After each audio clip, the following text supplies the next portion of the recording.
Welcome back, everyone, to a very special episode of the Draw Control podcast. On today's episode, I'm joined by Anita Blakely, who is a player on the New Zealand U20 women's lacrosse team. Anita currently plays for Auckland University, and we're so excited to have her on the podcast so we can share stories like hers from players from New Zealand and different countries. So, welcome to the podcast, Anita, and how is everything going?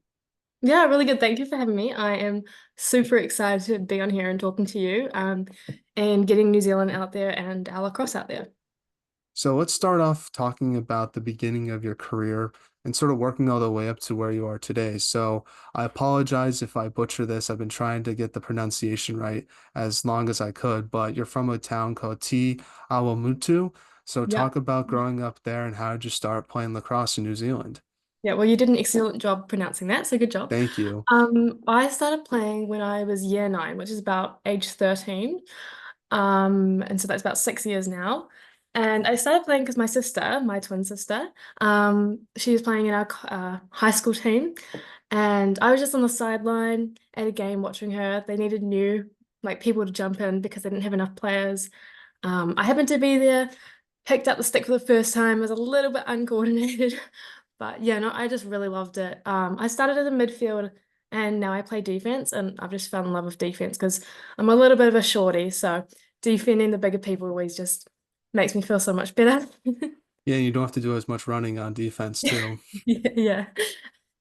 So yeah, Now, that's kind of how I started playing. nice, nice. Well, who are some of your lacrosse role models growing up in New Zealand?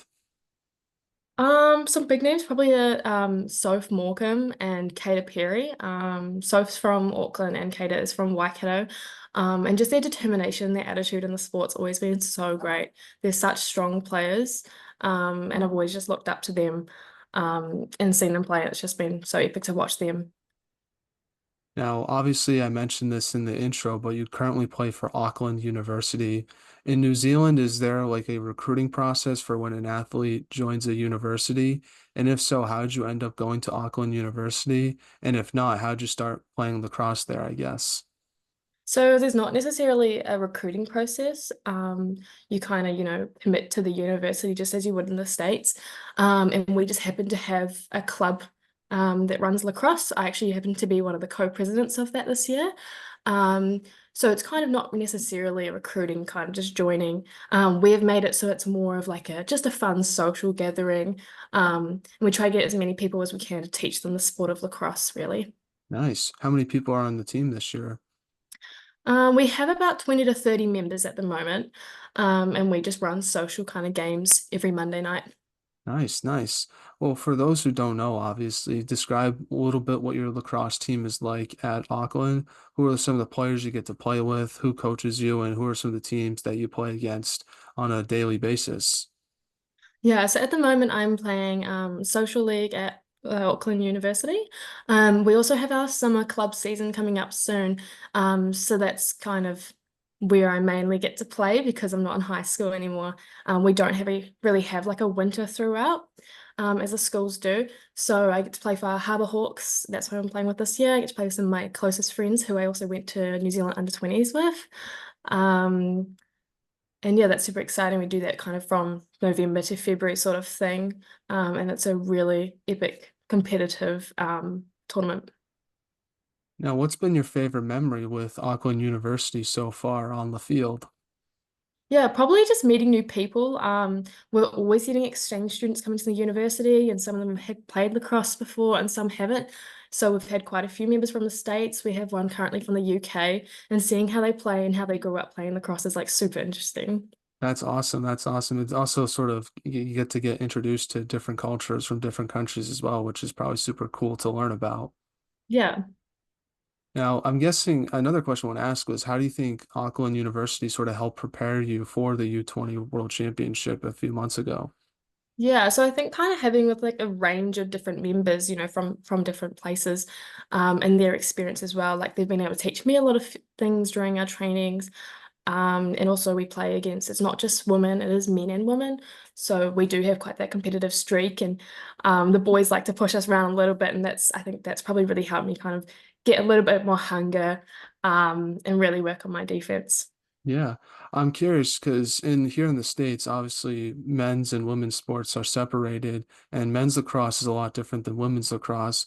So I'm curious, how do you sort of learn to play with? Is there a difference playing against a men's team or men's players versus women's players, and how do you sort of make that adjustment once you go to an all women's team like you did in the U20 World Championships? Yeah, I mean, when we're playing in our social league, the men's kind of adapt to the women's rules. We kind of still wear the same sort of gear as we would in a women's playing. But the boys do, they're so used to that contact, unlike us, that they do, give us a little bit of pushing around, and that's perfectly fine. Yeah. How have you learned to balance academics and lacrosse at such a high level in university? Yeah, I mean, the university has been super supportive. We have a really cool program called the High Performance Support Program.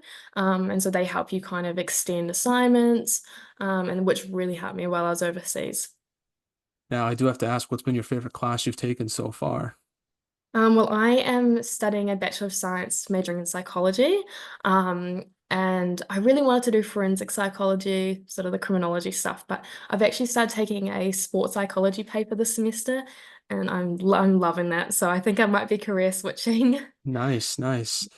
Well, let's transition now and talk about the U20 World Championship. So, how does the selection process work for Team New Zealand? And where were you when you found out that you were going to Hong Kong? Yeah, so I think we started our trials last year in about June, I believe.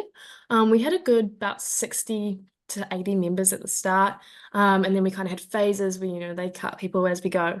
I found out at my home at nighttime, I got a call from my coach, and she was like, I have some awesome news. And I was like, yes, like I was so excited. And I called everyone else in my family. Yeah, so the selection process is we just kind of have phases, and every team that we do kind of qualify for, we do have phases going at the moment, which I think is a really great idea to like kind of gain the experience as you go. Um, yeah. Now, what was your experience like in Hong Kong off the field? Have you ever been there before? And what was it like just seeing the culture in the city for the first time, if that was the first time you've been there? Oh, it was incredible. It was my first time. We did do pre-matches in Japan, which was epic. It was so hot because we're actually currently in winter. So it was so hot there. But the pre-matches really helped us get into gear for Hong Kong. And Hong Kong, the experience was incredible as well. I mean, meeting all the new teams. We had about 5 teams in the same hotel as us. So we got to get to know them off the field, and learn about more about them and their lives as well, which is really, really cool. That's awesome. I don't really think of Japan as like a very hot climate, but maybe I'm wrong. Who knows? Yeah, it was very hot. I knew Hong Kong was super hot. Everyone kept telling me how humid it was. Like you would like hug someone and like you could feel like the sweat on their jersey. Like, and it's only been like 5 minutes you were on the field. Yeah, as soon as you walked outside, you're sweating. It was, yeah, definitely something to get used to. But we did a lot of like sauna trainings, and we did heat trainings as well. Like we had to put so many layers on and just kind of run around. And that definitely helped us out a lot. Yeah, I'm not, I like definitely prefer a colder climate than a Mhm. warmer climate, but that's definitely something that I would definitely have to get used to if I had to go to a place like Hong Kong where it's super humid. Yeah, I agree. Now, in the group stage, you played against Scotland, Mexico, Australia, and Italy, winning the game against Scotland. From your perspective, what did you take away from your group stage games? I think since we'd only really been in competition against Australia, we've only ever kind of gone to tours there.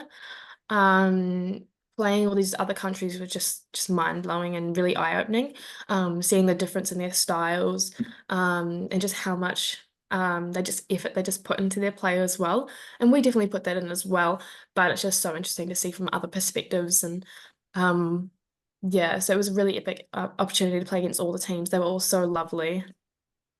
Now, you ended the tournament by winning against Hong Kong.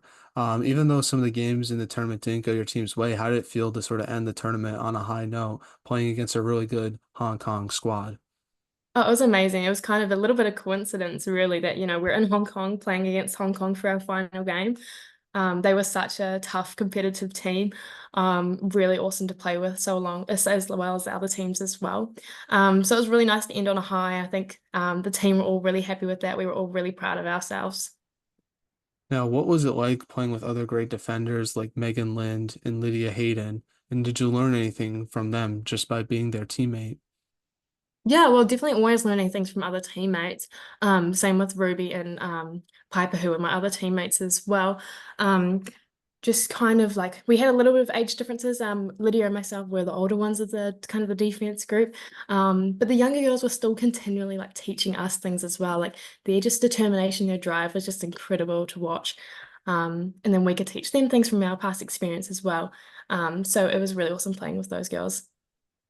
So let's move on to a segment I like to call the non-lacrosse segment, where I ask you some non-lacrosse questions to get to know you more off the field. And I'll give you some of my answers as well. And this will be a fun little conversation we have for the next few minutes. So, Sure. first one is who is the funniest teammate you have on the New Zealand lacrosse team? Straight away, I can tell you, Zoe C. Wright, she is absolutely hilarious. Always such a positive girl on and off the field. She's always hyping everyone up. She has the funniest jokes and she's very clumsy as well. But she got our sportsmanship award at the end as well. And yeah, she's just the best person to be around. Now, obviously, you probably have the best style on the team, but besides yourself, which teammate has the best off the field style? Oh, that's actually a really tricky question. Probably Amelia. She just always looks so put together. I just wish I could always look that great. Now, obviously, you went to Hong Kong for the first time, so where's one place you would love to travel to one day? Uh, well, there's kind of two. It's always kind of been Santorini and Greece for me. But honestly, I would really love to go do some sort of exchange over in Canada. I do have family there, and it would just be so epic to go there. Yeah, I think for me, I would love to visit a lot of different countries. I would say, though, probably England, just because there's a lot of history there, with all the castles and stuff, so it'd be cool to sort of check that out. Yeah, it'd be very cool. Now, obviously, what is one question? So this is more of an American, I guess, based podcast. So what is one question you have for Americans in general? Oh, that's a very tough question. Can't say I've really ever thought about it. Um,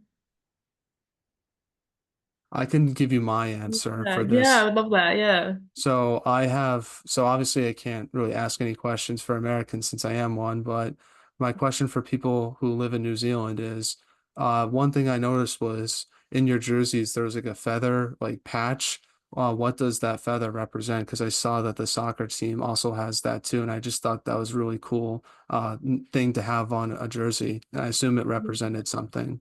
Yeah, so that's our New Zealand fern. It's one of our native plants. So it's like green on the top and then it's actually like silver slash white underneath. And if you slap it hard on your wrist or something, it actually shows an imprint on your hand. So that's quite a big thing in New Zealand. And I guess it's carried on through our sports teams. I'm sure there is a meaning behind it, but I'm not really sure. That's awesome. That's awesome. They all like are the only things you can find in New Zealand, that type of fern, I assume. Yeah, I think so. Yeah. And then the other question I had was, I had actually a couple more. One is like, what's like the coolest place to visit in New Zealand? Because I feel like it's a country that doesn't get talked about a lot. So I would love to know like what's like the coolest spot like you can see in New Zealand from your perspective. Yeah, well, we have some beautiful landscapes, particularly the South Island, um, the mountains down there. Everyone comes there to ski. But one place I've been to that I've fallen in love with is in a place called Mata Mata, and it's called Wairere Falls. It's a really large waterfall, one of the largest in New Zealand, and you can stand right on the top of it and look over it, and it's just breathtaking. And then the last question I have is I always like asking this, but what do New Zealanders think of American accents? Because I always find different accents really cool to listen to just because you're so used to and accustomed to hearing just the American accent. So I'm curious, like, what do you think when you hear other people's accents from different countries? I think it's so cool. I really love the Southern accent. Something about it just is so nice. I do feel like in New Zealand, like I know myself, we talk really fast. So I feel like you guys are a little bit like slower, but it has a nice kind of like accent to it, you know? Mm. I feel like we talk very fast, to be honest with you. So maybe it's just sort of a perception that you have on yourself sometimes. Yeah, I think so. Now, I guess this is sort of a similar question to the one I just asked you, but what's your favorite part about New Zealand? Yeah, well, yeah, definitely the landscapes. Hmm. We have some really nice, like, coast and nature walks and that sort of thing, and I really enjoy that. So, yeah, it's definitely the thing that people come to New Zealand for. Yeah. And then the last question I have for you is if you could have lunch with anyone in the world, who would it be and why? Uh, Probably Channing Tatum because he's really good looking. I love the movie I don't know if 22 we'd have a Jump Street. yeah, it's one of the funniest movies I've seen. I always like to watch that when I need a good laugh. I don't know if we'd have a very good conversation, but he seems pretty cool. So for me, I was just thinking like I always answer this question with the same answer. So whenever I interview someone from the U20 World Championships, the rule I gave myself is I have to pick someone to have lunch with from the country that I'm interviewing. Oh, So cool. I didn't know anyone who I was trying to find people from New Zealand that I would recognize. And the only two people that, well, one person that I recognized was Peter Jackson, who directed the Lord of the Um, Rings movies.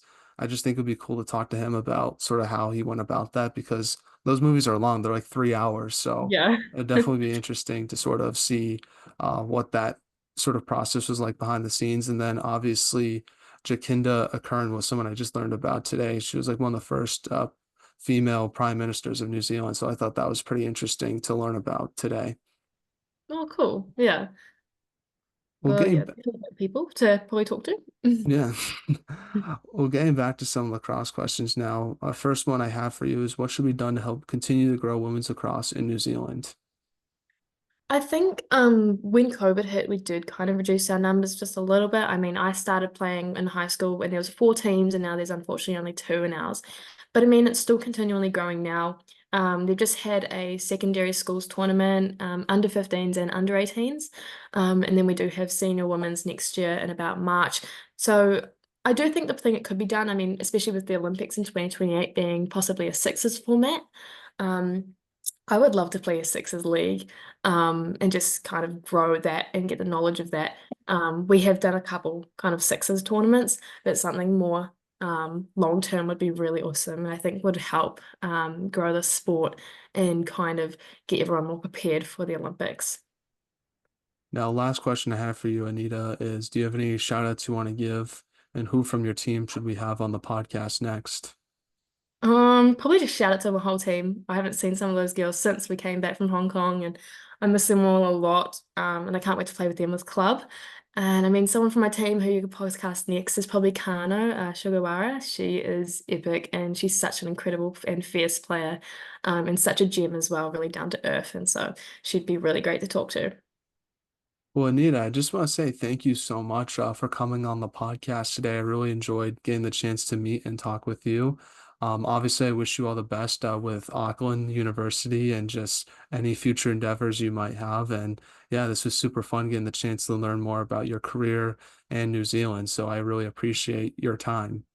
Yeah, thank you so much for having me. It was lovely to meet you, and it was lovely to chat about all things lacrosse and to get New Zealand a little bit more exposure.